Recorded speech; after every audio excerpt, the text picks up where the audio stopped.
اگر آپ نے ابھی تک ہمارا چینل سبسکرائب نہیں کیا تو ابھی سبسکرائب کریں تاکہ آنے والی ویڈیوز کی نوٹیفیکیشن سب سے پہلے آپ کو مل سکے۔ کسی جنگل میں ایک ظالم شیر رہا کرتا تھا۔ وہ جب بھی بھوکا ہوتا اور اس کے سامنے کوئی بھی جانور آتا تو وہ فوراً اسے کھا جاتا تھا۔ اسے کسی پر بھی ترس نہیں آتا تھا اور بہت ظالم تھا۔ جنگل کے سب چھوٹے بڑے جانور اس سے بہت پریشان تھے۔ ہر جانور کو ڈر لگا رہتا تھا کہ کہیں شیر اسے بھی کھا نہ جائے۔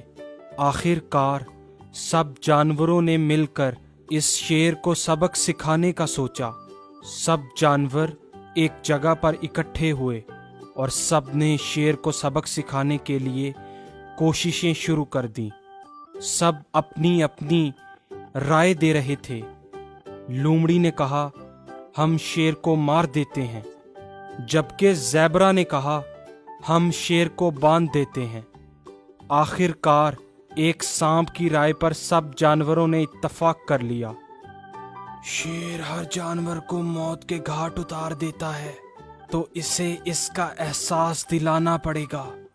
شیر کے لیے ہم ایسے حالات پیدا کر دیں گے کہ وہ موت کو نزدیک سے دیکھے گا۔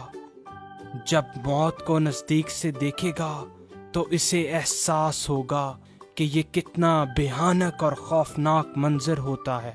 تب اسے اپنی غلطی کا احساس ہوگا اور ہر جانور کو مارنا چھوڑ دے گا۔ سب جانوروں نے اس بات پر اتفاق کیا اور اس کے ساتھ ایک ترکیب بھی نکالی اور اس ترکیب پر عمل کرنا شروع کر دیا۔ اس میں 3 جانور شامل تھے۔ اس ترکیب میں لومڑی، زیبرا اور ایک خرگوش شامل تھا۔ زیبرا اور لومڑی کے ذمے یہ کام لگایا گیا کہ وہ جنگل کے مشرقی حصے میں موجود ایک گڈھے پر سوکھے پتے اور بھوسا وغیرہ ڈال کر اس کو ہموار کر دیں گے تاکہ وہ گڈھا شیر کو نظر نہ آئے اور شیر اسے بھی ہموار سمجھے، جبکہ خرگوش کے ذمے یہ کام لگایا گیا کہ وہ شیر کو اس گڈھے تک لے جائے اور اس گڈھے میں گرا دے۔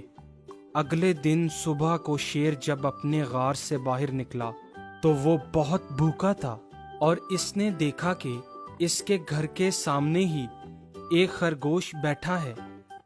شیر دل ہی دل میں بہت خوش ہوا اور وہ اس کے پیچھے بھاگ کھڑا ہوا۔ خرگوش آگے آگے بڑھتا جا رہا تھا اور شیر اس کے پیچھے پیچھے بھاگا چلا جا رہا تھا۔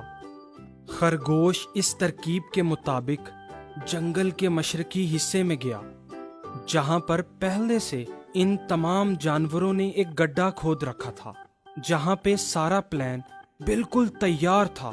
خرگوش بہت ہلکا وزن ہونے کی وجہ سے اس گڈھے کے اوپر سے گزر گیا، لیکن شیر اپنی بھاری جسامت کی وجہ سے جب اس جگہ پر گیا جہاں گڈھا تھا تو وہ اس کے اندر چلا گیا۔ اب شیر زور زور سے چیخ رہا تھا اور اپنی مدد کے لیے پکار رہا تھا۔ تمام جانور ارد گرد موجود تھے لیکن کوئی بھی اس کی مدد کو نہ آیا۔ شام تک شیر وہیں بھوکا پیاسا مدد کے لیے پکارتا رہا اور شام ہوتے ہی اسے اس بات کا احساس ہو چکا تھا کہ اب اس کی مدد کے لیے کوئی نہیں آئے گا۔ اب شیر کو موت قریب دکھائی دے رہی تھی اور اسے احساس ہو رہا تھا کہ وہ کیسے روزانہ جانوروں کو مار دیا کرتا تھا، اور اسی لمحے اس نے دل میں تہیہ کر لیا کہ وہ دوسرے جانوروں کو بالکل بھی تنگ نہیں کرے گا اور کسی بھی جانور کو زندہ نہیں مار کھائے گا۔ اس نے اللہ تعالیٰ سے اپنے گناہوں کی معافی مانگی اور دل ہی دل میں وعدہ کیا کہ اگر وہ یہاں سے زندہ بچ گیا تو وہ کبھی کسی جانور کو نہیں مارے گا۔ جبکہ دوسری طرف تمام جانوروں کا انتظار بھی ختم ہو چکا تھا اور ان کی ترکیب کے مطابق اب شیر کو احساس بھی ہو چکا تھا، اور تمام جانوروں نے پھر بالآخر اس تڑپتے شیر کو اس گڈھے سے باہر نکال لیا۔